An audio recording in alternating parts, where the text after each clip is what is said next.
오늘의 말씀은 창세기 29장 1절부터 30절까지입니다. 그 뒤에 야곱이 계속해서 이동하여 동쪽 사람들의 땅에 이르러 바라보니 보라 들에 우물이 있고 또 보라 그 곁에 양떼 세 무리가 누워 있더라. 그들이 그 우물에서 양떼에게 물을 먹였더라. 큰 돌이 우물 아기 위에 있었는데 모든 떼가 거기로 모이면 그들이 우물 아기에서 그 돌을 옮기고 양들에게 물을 먹인 뒤 그 돌을 우물 아기의 제자리에 다시 올려놓았더라.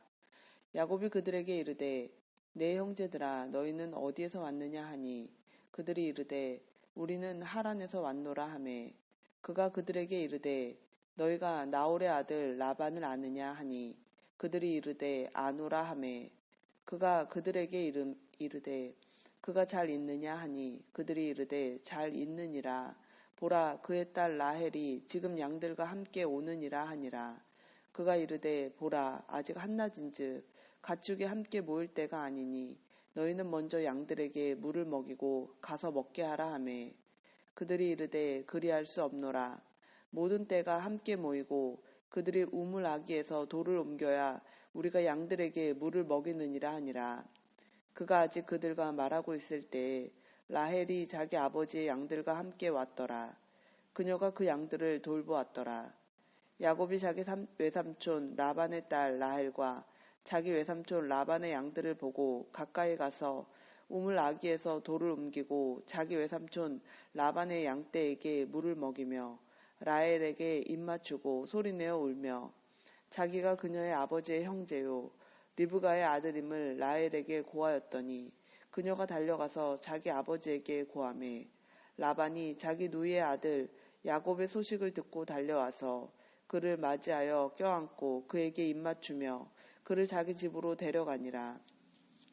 그가 이 모든 일을 라반에게 고하매 라반이 그에게 이르되 너는 참으로 내 고륙이로다 하였더라. 그가 그와 함께 한 달 동안 거하였더라. 라반이 야곱에게 이르되 너가 내 형제이므로 그런 까닭에 나를 거저 섬겨야 하겠느냐? 무엇이 너의 품삯이 되겠느냐? 내게 고하라 하니라. 라반에게 두 딸이 있었는데 큰 딸의 이름은 레아요 작은 딸의 이름은 라헬이더라. 레아는 눈이 약하였으나 라헬은 아름답고 잘생겼더라. 야곱이 라헬을 사랑함으로 이르되 내가 외삼촌의 작은 딸 라헬을 위하여 외삼촌을 7년 동안 섬기리이다 하매 라반이 이르되 그녀를 너에게 주는 것이 다른 사람에게 주는 것보다 나으니 나와 함께 있으라 하니라. 야곱이 라헬을 위하여 7년을 섬겼으나 그녀를 향한 사랑으로 인해 7년을 며칠같이 여겼더라.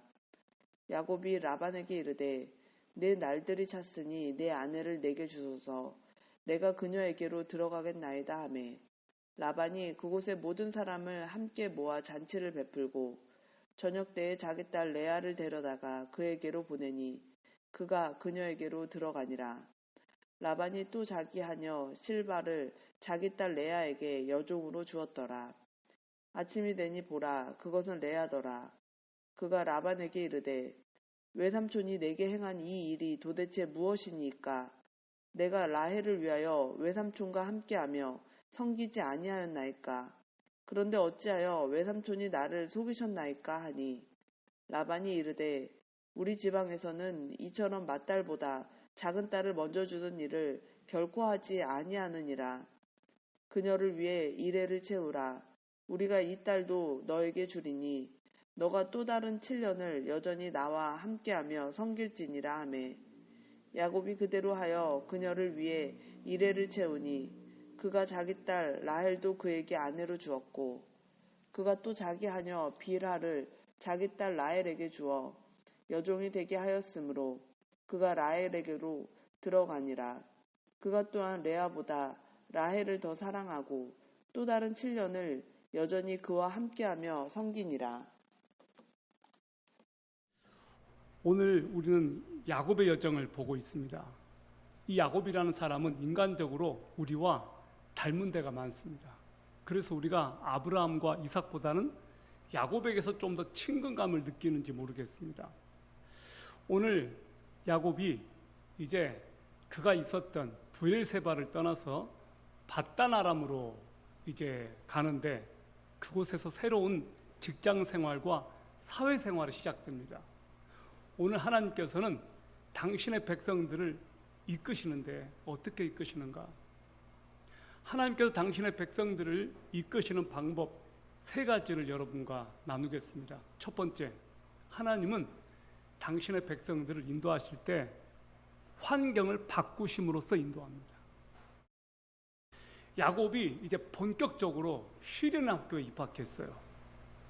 형을 속이고 아버지를 속이고 자신을 속인 대가로 이제 야곱은 한 번도 겪어본 적이 없었던 나그네 생활을 시작합니다. 창세기 29장은 야곱이 드디어 하란 땅에 도착하는 것으로 시작을 합니다. 창세기 29장 1절을 여러분 다 같이 보시겠습니다. 그 뒤에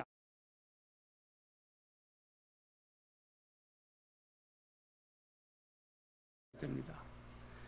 야곱이 가장 먼저 도착한 곳은 할아버지 아브라함이 종이 어머니 리브가를 만났던 그 우물이었습니다. 그 우물에 야곱도 도착을 해요. 야곱이 이제 목자들과 대화를 나눕니다. 그리고 그 목자들이 하란에서 왔고 라반을 알고 있다는 것과 라반의 딸 라헬이 곧 이제 양들을 데리고 온다는 것이었습니다. 이런 정보를 이제 야곱이 듣습니다. 이제 여러분 이 중동의 이 지역은 우물이 생명이잖아요. 그러니까 양들이 다 모일 때까지 기다렸다가 우물을 덮고 있는 그것을 덮개를 이렇게 내려놓고 한꺼번에 양을 먹이는 거예요. 그래서 기다리고 있었던 거예요. 양들이 다 모일 때까지 기다립니다. 종들이 기다렸다가 이제 드디어 양들에게 물을 먹입니다. 그리고 얼마 안 있다가 라헬이 아버지 양들과 함께 왔습니다. 여러분 9절부터 11절까지를 한번 보십시오.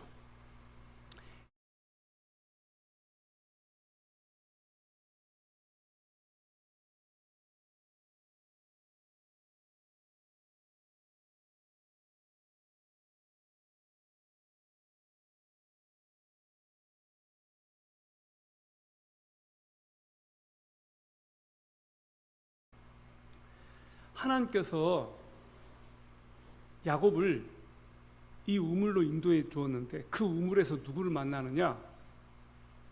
라헬을 만나요. 야곱은 첫눈에 이 라헬한테 반했습니다. 야곱이 이제 라헬을 보자마자 벌떡 일어나서 우물가로 가서 돌을 굴러내고 양떼들에게 물을 먹여요. 누군가를 사랑하면 이렇게 되는 것 같아요. 여러분도 누군가를 사랑해 보셨죠? 그래서 막 이렇게 한 적이 없습니까? 누가 시키지도 않았는데 막 그냥 나서가지고 엄청나게 막 열심히 일을 해요. 야곱은 라헬을 위해서 뭔가를 하고 싶어 했던 것 같습니다. 그런 다음에 라헬에게 입 맞추고 소리내서 울어요. 하나님은 우리를 어떻게 인도하시는가? 새로운 사람을 만나게 하심으로써.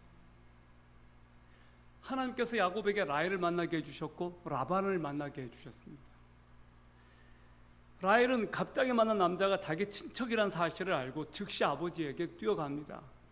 그래서 자기 누의 아들 야곱의 소식을 듣고 라반이 달려와서 야곱을 안고 입 맞추고 자기 집으로 데리고 갑니다. 야곱이 이 모든 일을 라반에게 말하니까 라반이 너는 참으로 내 고륙이다 라고 말합니다. 여러분 여기 창세기 29장 13절 14절 한번 보십시오. 라반이 자기 누의 아들 야곱의 소식을 듣고 달려와서 그를 맞이하여 껴안고 그에게 입 맞추며 그를 자기 집으로 데려가니라. 야곱이 이 모든 일을 라반에게 고하매 라반이 그에게 이르되 너는 참으로 내 고륙이로다 하였더라. 야곱이 그와 함께 한 달 동안 거하였더라. 라반과 야곱이 얼싸안고 입을 맞춥니다. 그리고 야곱은 한 달 동안 그와 함께 머물렀습니다. 친척이 오면 반갑고 너무 좋잖아요. 근데 한 일주일 정도는 봐주는 것 같아요. 일주일 정도는 그래도 괜찮아요. 그런데 2주가 되고 한 달이 되면 어떤 마음이 드세요? 빨리 좀 나가줬으면 그러지 않겠어요? 여러분은 친척들을 이렇게 환영해 본 적이 없으세요? 아무리 반가운 친척과 형제도 3일이 지나가면 귀찮아져요. 몇 개 또 식사 차려줘야죠. 밥 차려줘야죠. 근데 이 야곱이 한 달을 이 집에 머물렀어요. 근데 이 라반이 야곱에게 제안합니다. 내 밑에서 일을 해달라. 그럼 내가 품삯을 줄 테니까 너가 정해라 라고 제안을 합니다. 그러니까 야곱이 뭐라고 대답하느냐? 내가 라헬을 위해서 7년 동안 일하겠습니다.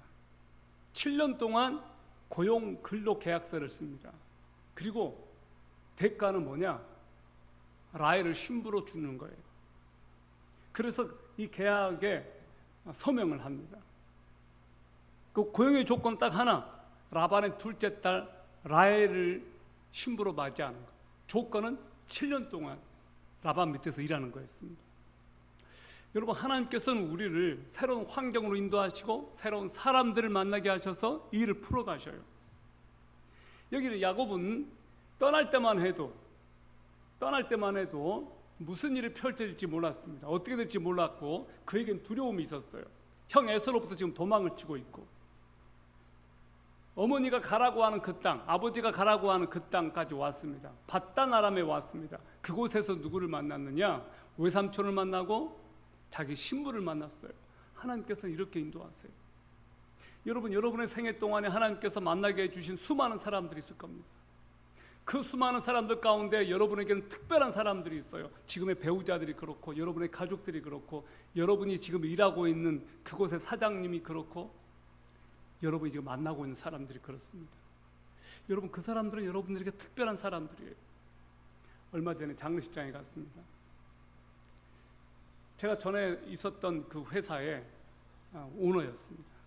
정말 많은 사람들이 왔더라고요. 그분은 많은 사람들에게 덕망이 있었습니다. 저에게도 아주 각별하게 잘해주었죠. 그런 만남들이 소중한 만남인 거예요. 여러분에게 가장 소중한 만남은 언제 여러분에게 가는가? 여러분들의 자녀들의 결혼식장에 갑니다. 여러분들의 부모의 장례식장에 갑니다. 그리고 여러분이 어느 날 고인이 되었을 때 여러분 장례식장에 옵니다. 여러분에게 은혜를 입었던 사람들은 여러분에게 받은 그 은혜를 갚으려고 해요. 반드시 그렇게 되어 있어요. 여러분에게 만나게 해주신 그 만남들을 소중하게 생각하십시오. 자, 하나님께서는 이제 또 어떻게 우리 가운데 일하시는가? 일하는 태도를 바꾸심으로써, 우리가 일하는 태도를 바꾸게 함으로써 하나님께서는 일하신다. 라반에게 두 딸이 있었는데 첫째는 레아고 둘째는 라헬이었습니다. 창세기 19장 17, 18절을 잠깐 한번 보시겠습니다. 레아는 눈매가 부드러우나 라헬은 아름답고 잘생겼더라. 야곱이 라헬을 사랑함으로 이르되 내가 외삼촌의 작은 딸 라헬을 위하여 외삼촌을 7년 동안 섬기리이다 하며. 자, 여러분, 오늘 여기 말씀을 보면 라반에게 두 딸이 있었는데 레아가 첫째고 라헬이 둘째였습니다. 그런데 라헬이 더 예뻤던 것 같습니다. 레아는 눈매가 부드러웠다고 했어요. 자, 그런데 야곱은 라헬을 사랑했습니다. 첫눈에 반했습니다. 그래서 7년 동안 섬기겠다고 했습니다. 근데 여기에 역설이 있어요. 야곱은 다른 사람을 섬기는 것에 익숙한 사람이 아니었습니다. 그는 그의 아버지, 어머니로부터 무슨 말을 듣고 자랐냐면, 그리고 뱃속에서 있을 때부터 큰 자가 작은 자를 섬길 것이다, 그 말을 듣고 자랐습니다. 그래서 이 야곱은 섬김을 받는 것에 익숙했어요.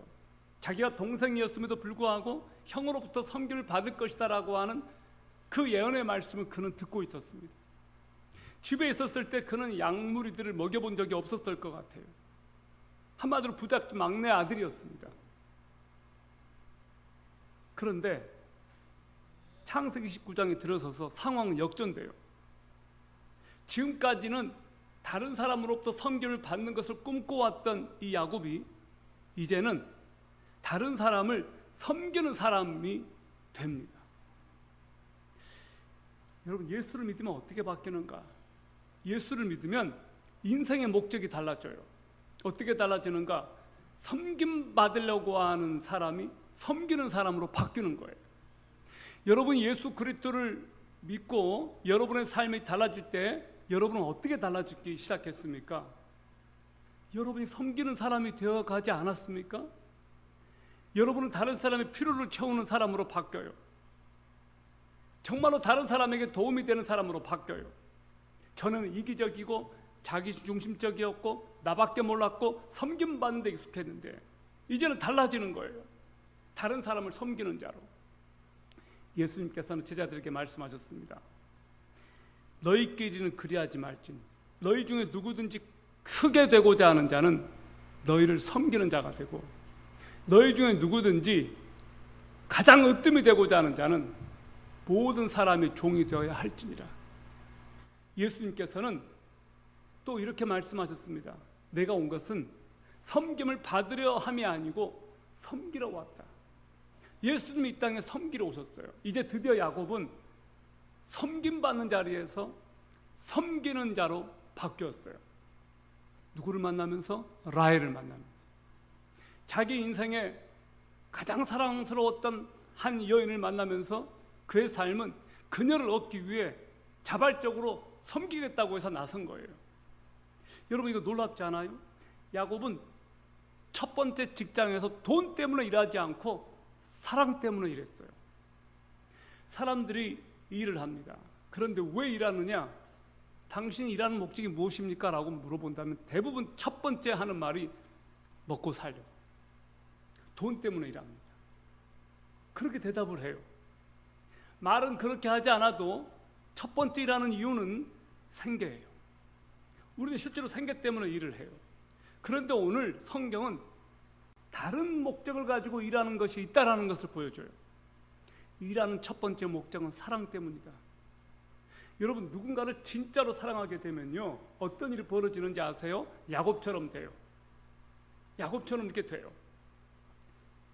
야곱은 지금 돈 때문에 열심히 일하는 것이 아니고 사랑 때문에 열심히 일을 했어요.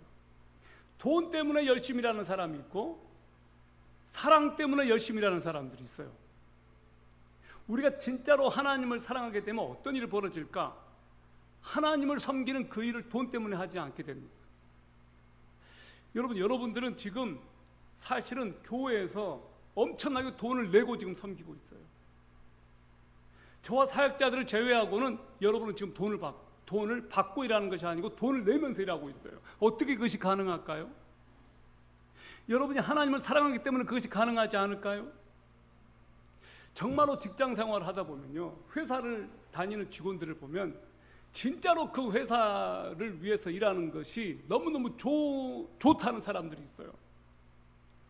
근데 이해관계가 얽히면 10,000원이라도 손해를 보면 득달같이 그냥 달려들어서 싸우는 사람들이 있습니다. 정말로 회사에 충성하는 사람들은 회사 돈을 아끼면서 일해요. 그래서 자기 중심적인 사람들은요, 어떻게 하면 회사의 끝자리까지 그냥 다 빼먹으려고 그렇게 해요. 여러분, 어느 쪽이세요? 우리가 반드시 돈 때문에 일하지는 않습니다. 일에는 돈을 뛰어넘는 가치가 있어요. 아무 조건 없이 최선을 다해서 일하다 보면 일자리가 생기고, 최선을 다해서 일하다 보면 사람들이 인정을 받고, 최선을 다해서 일하다 보면 스카웃도 받습니다. 처음부터 돈을 밝히고 일하는 사람들은 모든 것의 중심이 돈이기 때문에 돈 더 주는 데 있으면 옮겨요. 여러분은 일하는 동기를 돈으로 국한하지 마시기를 바랍니다. 돈이 우리의 일하는 목적의 전부가 아니거든요. 전 여러분의 근본적인 동기가 돈이 아니고 하나님이었으면 좋겠습니다. 여러분이 일하는 일터 현장이 하나님께서 나를 이곳에 보내셨다라고 확신한다면 그 순간부터는 돈은 잊어버리세요. 돈은 따라오는 것이지 돈을 집착하고 돈을 벌려고 하면 할수록 절대 만족감이 없습니다. 그리고 불편해지고 힘들어져요. 정말로 돈 때문에 일하게 되면 힘들어져요. 피곤한 인생을 살게 돼요. 오늘 야곱의 직업관은 뭐냐? 나는 사랑 때문에 일한다는 거였어요. 사람들이 왜 일하기 싫어하는지 아십니까? 일하는 동기와 목적을 상실했기 때문에 그래요. 내가 일을 해야 되는 동기와 목적을 상실하게 되면 그때부터 일하는 것이 싫어져요. 내가 지금 일하기 싫은 이유 뭘까? 내가 처음에 이곳에서 일을 하려고 했던 그것이 어느 날 없어져 버린 거예요. 여러분은 일하는 동기를 잘 살피시고 여러분이 어디를 가든지 그것부터 기도하시기 바랍니다. 하나님, 제가 있어야 될 곳에 보내달라. 제가 있어야 될 곳에 저를 있게 해달라. 우리가 일하는 동기가 사랑이 된다면 그때부터는 달라진다. 그때부터는 반드시 달라지게 되어 있습니다. 야곱이 7년 동안 어떤 태도로 일했는지 창세기 29장 20절을 보여줘요. 야곱이 라헬을 위하여 7년을 섬겼으나 그녀를 향한 사랑으로 인해 7년을 며칠같이 여겼더라. 한 여자를 사랑하게 되니까 7년이 7일 동안 일하는 것처럼 후딱 지나가요. 이랬으면 좋겠습니다. 이랬으면 좋겠어요. 여러분, 사랑하면 모든 것은 쉬워져요. 사랑하니까 7년이 수일같이 느껴지고 미워하면 7일도 7년 동안 느껴져요. 아니요, 70년 같이 느껴져요. 우리가 정신없이 어떤 일을 하다 보면요, 하루가 금방 지나가요. 즐겁게 일을 하면요, 시간은 굉장히 빨리 지나가게 돼 있어요. 자, 근데 일하는 동기가 너무너무 중요해요. 자, 어떤 사람이 일을 했습니다. 조건은 뭐냐? 자, 와서 내가 일당 50만 원 줄 테니까 땅을 팔아. 땅을 정해진 대로 규격, 가로 5m, 세로 5m, 높이 1m. 그리고 당신이 빨리 하든 늦게 하든 50만 원 일당 줄 테니까 이거 해달라고. 5m, 5m, 1m. 그래서 이 사람이 열심히 팠습니다. 2시간 만에 맞췄어요. 왜? 이걸만 하면 무조건 50만 원 나오니까. 2시간 만에 맞추고 50만 원 일당 받고 집에 돌아갔어요. 자, 그 다음 날도 왔습니다. 자, 조건을 무슨 걸 시키든지 묻지 말고 무조건 일해라. 그러면 오늘도 어제 했던 것처럼 그렇게 줄 때, 자, 근데 오늘은 당신이 팠던 그걸 다시 메워라. 그래서 어제 팠던 그 5m, 5m, 1m를 다시 메꿨어요. 근데 왜 이걸 열심히 팠는데 또 메우라고 하나? 자, 그 다음 날이 되었습니다. 자, 또 이제 일을 시키는데 어제 메웠던 그 땅을 다시 팔아. 5m, 5m, 1m. 그래서 다시 팠어요. 그리고 물으려고 하면 묻지 말고 그냥 팔아. 질문 금지. 또 50만 원 주니까 또 이제 갔습니다. 그리고 그 다음 날에 왔습니다. 이제 4일째. 이번에 어제 메웠던 땅을 다시 팠던 땅을 다시 메워라. 그러니까 이 사람이 드디어 참지 못하고, 아니 왜 자꾸 팠던 땅을 또 메우고 메운 땅을 또 파라고 하냐? 왜 이렇게 자꾸 했던 것을 또 반복하냐? 그러니까 계약 조건이 뭐였냐고. 묻지 말라고 하지 않았냐고. 묻지 마. 그냥 내니까 시키는 대로 해. 그 다음 날 5째 날 됐습니다. 하라는 데 또 있습니다. 50만 원 또 받아갔습니다. 그 다음 날 안 나타났어요. 왜 안 나타나느냐? 일에 의미가 없는 거예요. 보람이 없는 거예요. 성취가 없는 거예요. 똑같은 날, 똑같은 일을 맨날 반복하니까 이제는 실증이 난 거예요. 돈도 싫다는 거예요. 일의 의미를 상실해버린 겁니다. 여러분, 일에는 의미가 있어야 돼요. 내가 왜 지금 이 일을 하느냐? 그 일에 의미가 있기 때문이에요. 왜 내가 이 일을 안 하려고 하느냐? 그 일에서 더 이상 의미를 못 느끼기 때문이에요. 이건 굉장히 중요한 문제예요. 그 일이 나에게 의미가 있고 가치가 있을 때 사람들은 그 일에서 열정을 가지고 일해요. 근데 그 일이 나에게 더 이상 의미가 없고 가치가 없고 이것을 해도 어떤 보람도 없으니까, 못 느끼니까 일을 안 하는 거예요. 그리고 마지막 남는 것은 뭐냐? 돈만 남아요. 그런 돈 때문에 일하게 되는 거예요. 어떤 보람도 가치도 의미도 없고 즐거움도 없고 내가 하고 싶은 일도 아닌데 돈을 벌어야 되니까 억지로 일하게 돼요. 그러니까 자꾸만 시계를 봅니다. 돈이 전부가 돼버린 거예요. 우리 크리스찬들은 이것이 아닙니다. 우리들에게는 무엇이 있을까? 크리스찬들에게 일에 있어서 가장 큰 의미는 뭘까? 우리는 무엇 때문에 일을 할까? 세상 사람들은 돈 때문에 일한다 칩시다. 그리고 의미 때문에 일한다 칩시다. 그러나 하나님의 백성들에게는 마지막 하나 남아있는 것이 있습니다. 우리는 이것 때문에 일을 합니다. 무엇일까요? 미션, 사명감이에요. 내가 이 일을 하게 되는 분명한 이유, 미션이 있는 거예요. 내가 하는 그 일에서 보람을 느끼는 것 이상으로 그 일에서 사명감을 느끼는 거예요. 사명감을 가지고 있지 않으면 우리가 하는 일이 모든 것의 중심이 돈이 돼버려요. 그때부터 피곤해지는 겁니다. 그래서 돈 벌려고 일을 하게 되는 거예요. 하나님께서는 당신의 백성들이 돈 때문에 노예 생활을 하는 것을 원치 않습니다. 여러분, 이스라엘 백성들을 생각해 보세요. 바로의 밑에서 폭정을 견디다 못해 그들이 이집트에서 노예 생활을 했습니다. 그들에겐 자유가 없었습니다. 비돔과 람셋, 말 그대로 그 이집트를 지켜주는 엄청난, 쉽게 말하면 지금으로 말하자면 물류창고예요. 비돔과 람셋, 국고성. 그러니까 이 나라에 곡식을 이렇게 매장해 두는, 보관해 두는 엄청난 건물, 빌딩을 짓는 일에 이스라엘 백성들이 동원됐습니다. 그들은 착취당했습니다. 자유가 없었어요. 시키는 대로.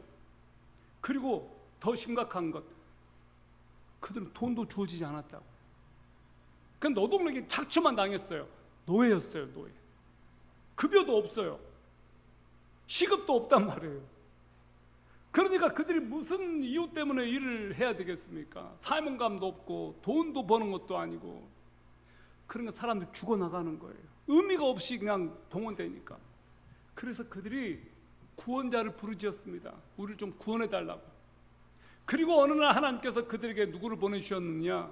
모세를 보내주셨어요. 모세. 그래서 그들이 이집트에서 나옵니다. 그런데 모세가 바로 앞에 가서 한 말이 무엇이었습니까? 내 백성을 보내라. For what? Worship. 하나님을 예배하게. 내 백성이 광야에서 예배를 드려야 되니까 내 백성을 보내. 그것이 하나님께서 모세에게 주신 미션이었습니다. 내 백성 건져라. 내 백성 이집트에서 끌어내. 내가 지은 백성으로부터 나는 예배받기를 원한다. 하나님께서 이집트에서 노예 생활하던 그들을 끌어내신 목적이 뭐였는지 아세요? 예배하기 위해서예요. 예배를 드리는 백성들이 되게 하기 위해서. 하나님의 백성들이니까. 우리가 주일을 쉽니다. 왜 쉽니까? 일의 노예가 아니라는 것을 증명하기 위한 거예요. 우리가 하나님의 백성이라는 것을 증명하기 위해서 우리가 주일을 쉬는 거예요. 우리가 노예가 아니라는 것을 보여주는 거예요. 저는 이것이 굉장히 중요한 거라고 생각해요. 우리가 이곳에서 예배를 드리는 것, 하나님의 백성이기 때문에 그렇습니다. 예배는 하나님의 백성들의 정체성과 관련되어 있어요. 우리가 이 시간 예배를 드리고 우리는 주님 안에서 안식을 누리고 하나님을 만나고 하나님을 경배합니다. 그러면서 우리는 이 시간을 가장 소중하게 하나님과 만난다고 말을 해요. 그러면서 우리 영혼은 주님 안에서 참된 자유를 누려요. 우리는 이 시간에 이곳에서 몸은 매여 있지만 내 영혼은 자유롭고 내 영혼이 살아계신 하나님을 경배할 때 내 영혼은 살아나죠. 여러분 명심하세요. 여러분은 일의 노예가 아닙니다. 저는 여러분이 이 세상에서 일의 노예가 되지 않기를 바랍니다. 돈의 노예가 되지 않기를 바랍니다. 그렇기 위해서는 여러분이 일하는 이유, 사명감을 명확하게 하셔요. 하나님께서 나에게 이 일을 시키셨기 때문에, 하나님께서 나에게 이것을 하라고 보내셨기 때문에. 그래서 루터는 그런 말을 했어요. 목동이, 목자가 양의 젖을 짤 때도 하나님은 그 사람을 통해서 일하신다 그랬어요. 여러분이 하는 그 일이 거룩한 일이에요. 목사가 설교하는 것 얼마나 거룩합니까? 그러나 여러분이 이 세상에서 일하는 그것 매우 매우 거룩한 거예요. 여러분이 하는 일은 세상 일이 아니에요. 어떤 장로님이 기도를 합니다. 대표 기도에서 이렇게 기도를 해요. 지난 한 주간 동안 세상 일 열심히 하다가 오늘 이 거룩한 주의 날에 하나님 앞에 나왔습니다. 여러분, 이 장로님의 기도는 틀린 거예요. 세상 일 열심히 하다가 그거 아니에요. 이렇게 기도해야 맞아요. 지난 한 주간 세상에서 열심히 일하다가, 이것은 맞는 일이에요. 세상 일이 아니라고요. 여러분이 돈 버는 일이 세상 일이 아닙니다. 그럼 그 장로님은 비즈니스 하는 그 일이 다 세상 일인 거예요. 주의 일, 세상 일, 그것은 어떤 마음의 동기를 가지고 하느냐에 따라 달려 있어요. 여러분이 하는 그 돈 버는 일 매우 숭고하고 거룩한 일이에요.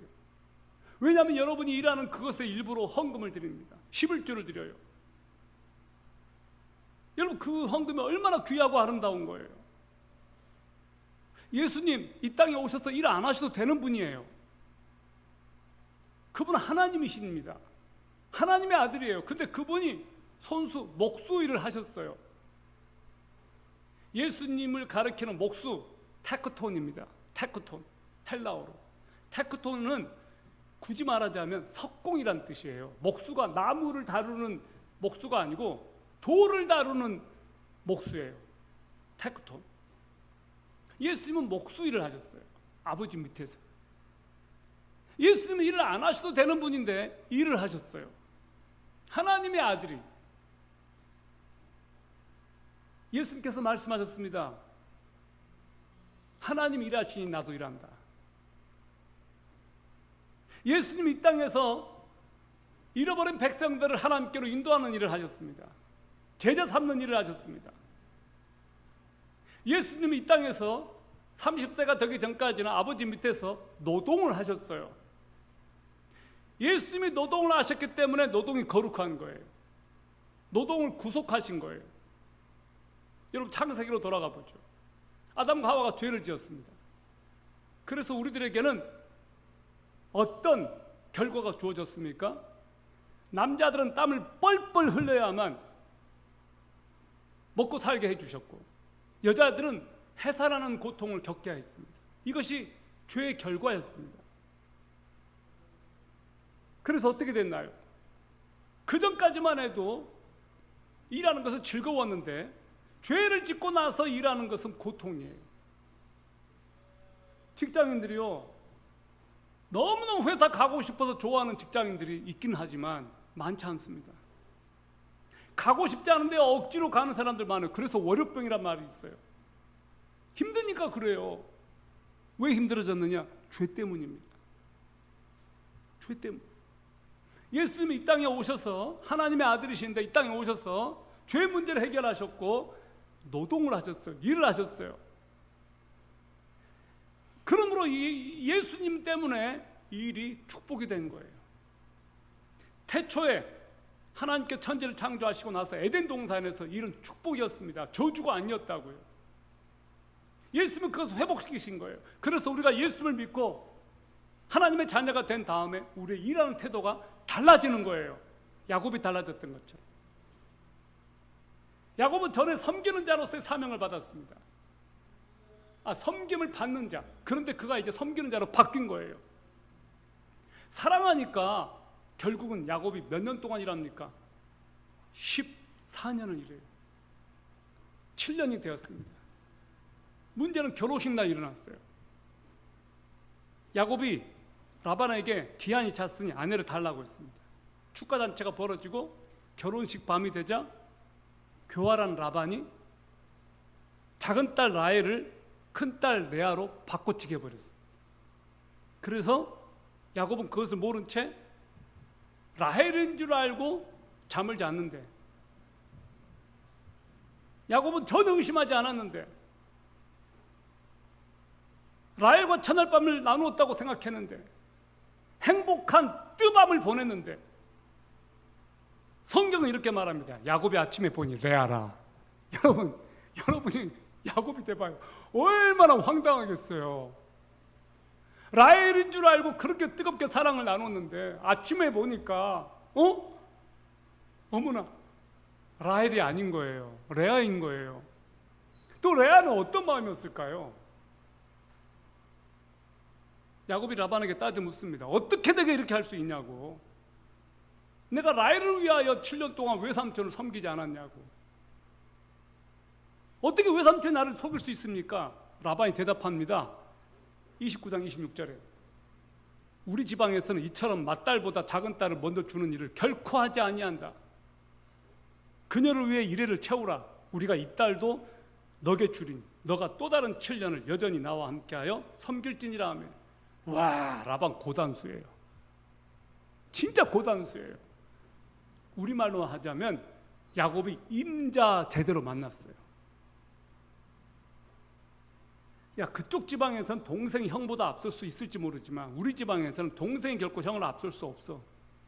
이것은 야곱이 저질렀던 과거 행실을 꾸짖는 거예요.